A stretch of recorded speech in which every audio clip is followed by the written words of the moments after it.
Perkenalkan, nama saya Karnava Wardana, dan pada kesempatan kali ini saya akan mempresentasikan hasil dari penelitian skripsi saya yang berjudul Analisis Keamanan Sistem Informasi dengan Metode Input Validation Testing pada aplikasi SIAP di bagian pengadaan barang dan jasa sekretariat daerah Kabupaten Buleleng. Yang dimana penelitian skripsi saya ini dibimbing langsung oleh Bapak Made Edi Listarte Eskom Mkom sebagai pembimbing utama saya, dan Bapak Gede Arne Jurdi Saskara STMT sebagai pembimbing pendamping saya. Oke, langsung saja masuk ke latar belakang. Nah, yang latar belakangi penelitian saya ini, di mana yang pertama yaitu mengenai perkembangan internet. Perkembangan internet di sini bagaimana pesatnya perkembangan internet, dan juga bagaimana semakin banyaknya jumlah pengguna internet yang semakin masif. Nah, pengguna internet yang masif ini juga dibarengi dengan bagaimana mereka menggunakan internet, termasuk mengakses jenis-jenis situs-situs atau aplikasi web yang mereka akses, seperti jenisnya adalah sosial media, hiburan ataupun blog, termasuk juga situs-situs pendidikan dan situs-situs hiburan lainnya. Nah, maka dari itu, dari kemajuan internet dan teknologi web itu, pengguna juga mulai yang namanya mengakses untuk teknologi web untuk aplikasi kerja, yang dimana kemajuan teknologi web ini dimanfaatkan oleh BPPJ Sekretariat Daerah Kabupaten Buleleng untuk membuat yang namanya aplikasi SIAP, untuk yang dimana aplikasi SIAP itu merupakan aplikasi untuk pengajuan tender. Nah, namun dalam pengembangan aplikasi SIAP tersebut, aplikasi SIAP hanya menggunakan standar security dari framework CI saja, yang dimana framework CI ini standarnya hanya merupakan standar web versi 5, yang dimana pentingnya sebuah analisis keamanan atau security keamanan web yang perlu diuji untuk menjamin keamanan data yang ada pada aplikasi SIAP. Nah, maka dari itu solusi dari masalah bahwa kerentanan tersebut dapat dilakukan dengan menguji menggunakan metode input validation testing, yang dimana metode input validation testing ini berdasarkan framework OASP dan sesuai juga dengan bentuk aplikasi SIAP yang dimana banyak melakukan input. Maka dari itu yang banyak diuji adalah menggunakan metode input validation testing. Selanjutnya rumusan masalah. Yang pertama, bagaimana hasil dari kerentanan pada aplikasi SIAP dengan metode input validation testing. Yang kedua, bagaimana tingkat risiko keamanan pada aplikasi SIAP. Dan yang ketiga, bagaimana rekomendasi perbaikan pada aplikasi SIAP jika kerentanan tersebut ditemukan. Tujuan penelitian dapat mendeskripsikan hasil kerentanan pada aplikasi SIAP dengan metode input validation testing, dapat mendeskripsikan tingkat risiko keamanan pada aplikasi SIAP, dapat mendeskripsikan rekomendasi perbaikan pada keamanan aplikasi SIAP. Untuk metodologi penelitian, yang pertama dimulai dari menentukan permasalahan, di mana peneliti di sini menentukan permasalahan dari pada target yang akan peneliti jadikan target penelitian, yang dimana bahwa aplikasi SIAP ini hanya menggunakan standar keamanan milik framework CI saja, yang dimana perlu dilakukan uji lebih lanjut sehingga peneliti memilih untuk menggunakan metode implementation tersebut. Selanjutnya menentukan scope, di mana scope di sini cakupan penelitiannya sampai mana, karena pada metode implementation testing memiliki banyak sekali jenis pengujian kerentanan. Maka dari itu peneliti menentukan bagaimana cakupan penelitian untuk membatasi ruang lebih jauh lagi penelitiannya agar tidak melebar ke pengujian yang lainnya. Selanjutnya studi literatur, bagaimana memahami konsep dari framework OASP itu sendiri dan bagaimana memahami dari aplikasi SIAP itu untuk bagaimana diuji nanti ketika menguji kerentanan. Selanjutnya untuk menentukan pengujian, bagaimana mengujinya nanti dengan metode input validation testing dan apa saja yang diuji. Di sini peneliti memilih 5 yang akan diuji, yaitu SQL injection, reflected process scripting, common injection, store process scripting, dan HTTP smuggling, yang dimana itu dari 5 pengujian itu akan diuji dan akan berusaha ditemukan kerentanannya. Sehingga pada tahap berikutnya itu melakukan pengujian menggunakan metode input validation testing dapat diuji dengan framework OASP dan standar kerentanan keamanan lainnya, yang dimana dibantu juga dengan tools-tools seperti OASP ZEP, Burp Suite, dan payload. Nah, selanjutnya setelah ditemukan kerentanan tersebut masuk ke tahap pengolahan analisis data, di mana dari kerentanan yang ditemukan maka akan diolah hasil kerentanan tersebut, sehingga akan dilakukan penilaian apakah risikonya tinggi, lalu bagaimana nanti rekomendasi perbaikannya. Nah, dari hasil penelitian yang sudah dilakukan pada aplikasi Siap, maka ditemukan bahwa pada 3 kerentanan tersebut, 3 pengujian ditemukan di 3 kerentanan tersebut, yang dimana ada reflected cross-site scripting, store cross-site scripting, dan HTTP smuggling. Yang dimana kita akan mulai bahas hasilnya. Untuk SQL injection menggunakan OSP Zep dengan framework OSP tidak ditemukan dengan automation toolsnya, dan sudah diuji ke 6 user, jenis penggunanya, dan SQL injection tidak ditemukan.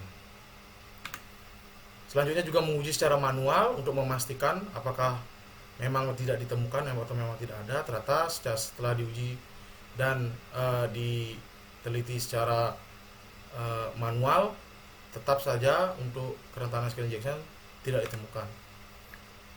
Untuk reflected cross-site scripting, di mana reflected cross-site scripting ini ketika pengujian menggunakan OSP Zep dan framework OSP dengan metode information system tentunya ditemukan bahwasannya ada kerentanan pada user admin, yang dimana reflectednya di sana terdapat kerentanan. Maka dari itu ketika diuji pengujian manual ditemukanlah kerentanan tersebut di reflected cross-site scripting, sehingga peneliti menguji manual dan ditemukan dan dapat dikatakan bahwa terdapat kerentanan reflected cross-site scripting. Untuk store cross-site scripting, ketika pengujian automation tadi sebenarnya jadi sama. Jadi ketika reflected cross-site scripting ditemukan, nah kemungkinan untuk menemukan store cross-site scripting pasti ada. Jadi peneliti langsung menguji secara manual untuk store cross-site scripting, sehingga pengujian manual langsung dilakukan pada store cross-site scripting, dan ditemukan bahwasannya store cross-site scripting pada pengujian store cross-site scripting ditemukan kerentanan, sehingga peneliti dapat menginputkan payload pada jenis inputan aplikasi tersebut dan menunjukkan hasil seperti yang ada di gambar. Untuk command injection sama juga menggunakan OSP Zep dan framework OSP, di mana command injection tidak ditemukan pengujiannya.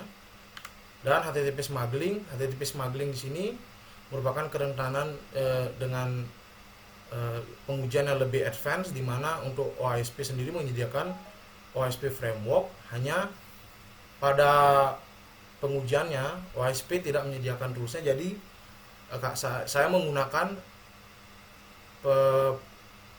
alat pengujian menggunakan Burp Suite, yang dimana Burp Suite ini membantu untuk dapat melakukan pengujian HTTP smuggling, di mana peneliti di sini berhasil melakukan input melalui Burp Suite dan menjadi user palsu pada aplikasi, sehingga peneliti dapat masuk dengan sebagai user aktif baru.